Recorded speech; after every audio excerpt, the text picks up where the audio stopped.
Of course, the day you start something like this, the lights aren't going to come all the way on. Mood lighting.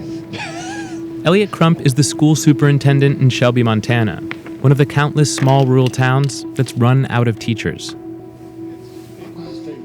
Yeah, you guys have 20 minutes. The kids that come out of Bozeman and Missoula and our education schools here in Montana, they tend to focus on those larger cities. It's going to be nice to get them out here, see what it's like, and hopefully get them to join the rural teaching community. 250 miles away in Bozeman, 13 aspiring teachers from Montana State University headed out for Shelby. What a good morning, gosh. Shelby, Montana. I don't know too much about it. I looked it up on Google Maps. That's the only research I did. Zoomed in, and it looked pretty brown, but it's okay. I'm excited anyway. I'm not there for the landscape. I'm there for the people. I love small towns. I came from a small town, and I've always wanted to teach in a small school. So, yeah, I'm super stoked. You are approaching your destination. Ooh, we are approaching.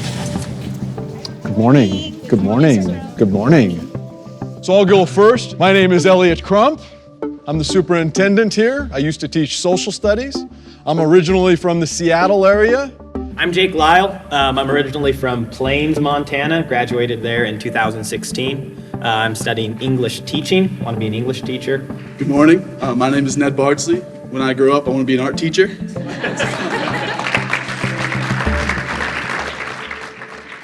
I would love the practicum students to go through this program, enjoy being here in Shelby, and when I have an opening next year, the year after that, they're thinking, gosh, it would be really nice to be able to go back to Shelby and be a part of that community and that school. I don't know if it's going to work, but I hope it does.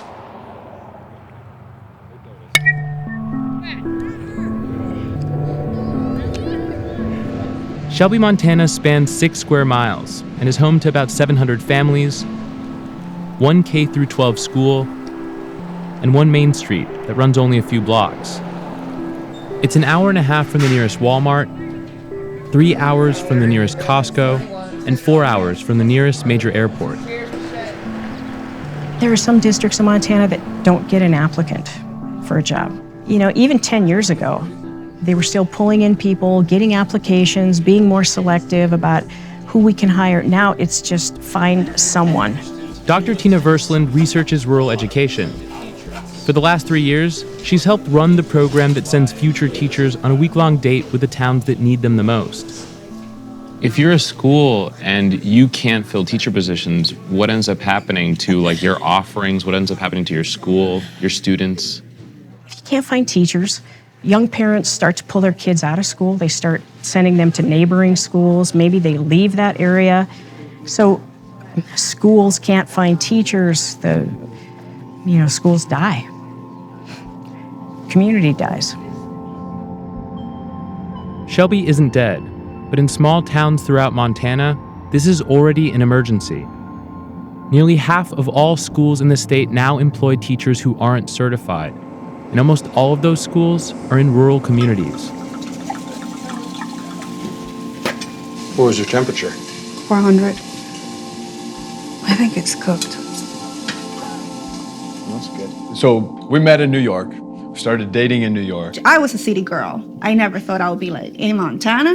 When I told my parents I was moving to Montana, they're like, where is that? You moving to the mountains? Moving to the mountains? It's a state. So you've been here for 5 years. You've seen people come and go. Yep. Yeah. When we first got here, we hired 10 teachers, and I lost 8 of them within a year or two. I haven't heard of things that I haven't tried. If I heard about it, I would have tried it. That's 36. Yeah, 36. One of the things Elliot has pioneered, looking for teachers outside of the country, in places where $35,000 a year is a small fortune. 4 years ago, he hired his first teacher from the Philippines. He's since hired 4 more. Shelby is like, oh my God, this is really a small town. And I didn't even see people walking on the streets and said, oh my gosh, this is kind of, it's like a ghost town or something. I imagine you weren't like, I'm going to go teach in Shelby, Montana. No. It's the Shelby who chose me. even though we don't have that much of shopping malls and all the stuff. But we like the simplicity of Shelby. I could send money to my family back in the Philippines, and I could also save money. So it's really, really helpful. So bringing the Filipino teachers here has worked, right? They've come, they've wanted to stay. How it works in the long run, I'm not sure. Their end of their visa is going to be after 3 years, then they can get a 2-year extension. After that, they'll be heading back to the Philippines. It doesn't sound like a long-term solution to the problem. It doesn't sound like a long-term solution.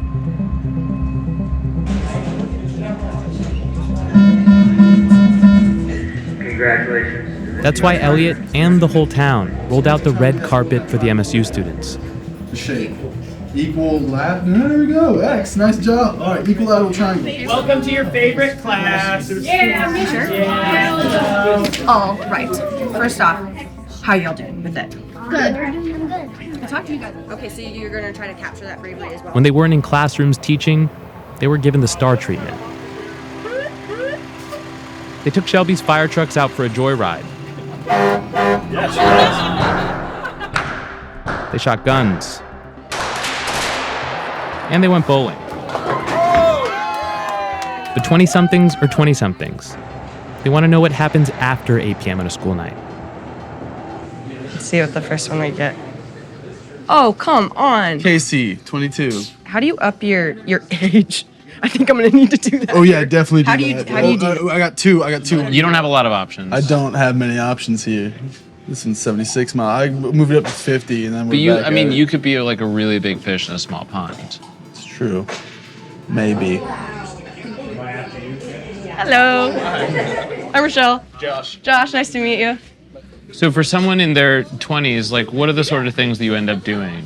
Well, other than going out on a county road and just shooting gophers or shooting basically anything, I mean, as far as the community goes, we have pool league, dart league, bowling league. When you're bored, you're bored. Oh, bro.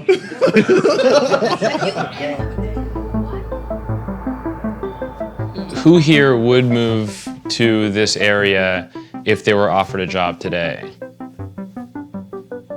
I'd have to talk to my fiance. I'm like, I can't like totally put up my hands. Jake, you're super down to move here. Like, you would move here now, but your immediate response was, if I can convince my fiance. It'd be a hard sell probably for my fiance. She's an interior designer, and there's probably not many interior design jobs around Shelby.